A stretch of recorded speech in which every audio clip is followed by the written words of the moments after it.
ഞാൻ വീഡിയോയിലൊക്കെ കണ്ടിട്ടുണ്ട്. നല്ല വരിക്കച്ചക്ക കേട്ടോ, ഒരു കഷ്ണം കിട്ടിയതാ.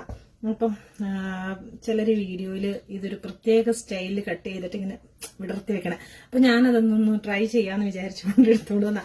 പിന്നെ അവരുടെ കത്തിക്കെന്ന് വെച്ചിട്ടുണ്ടെങ്കിൽ ഇവിടെ ഇങ്ങനെ റൗണ്ട് ഇങ്ങനെ പുളർന്നെടുക്കാൻ പാകത്തിനുള്ള കത്തിയായി. ഇത് നമുക്ക് പക്ഷെ അങ്ങനത്തെ അല്ല. എന്നാലും ഒന്ന് ട്രൈ ചെയ്ത് നോക്കാം. ട്രൈ ചെയ്യണതിന് കുഴപ്പമില്ലല്ലോ. നോക്കട്ടെ കേട്ടോ.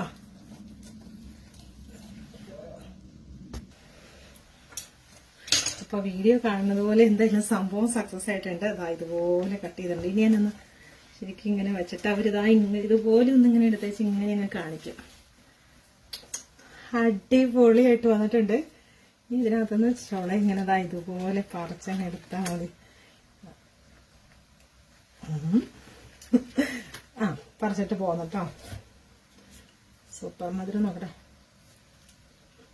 നല്ല അടിപൊളി വരിക്കച്ചക്ക കേട്ടോ, നല്ല ടേസ്റ്റ് ഉണ്ട്. അപ്പുറത്തെ വീട്ടിൽ നിന്ന് കൊണ്ടുപോയപ്പോൾ എനിക്ക് തന്നതാ. ഇവിടെ ഉണ്ട് ഇനി കൂഴച്ചക്ക പഴുത്ത് കിടക്കുന്നുണ്ട്, ഇടാനുണ്ട്. കൂടി എനിക്കിഷ്ടമല്ല, അതുകൊണ്ടാണ്. അപ്പം എന്തായാലും സംഭവം ഓക്കെ, രസമുണ്ട് കാണാനല്ലേ.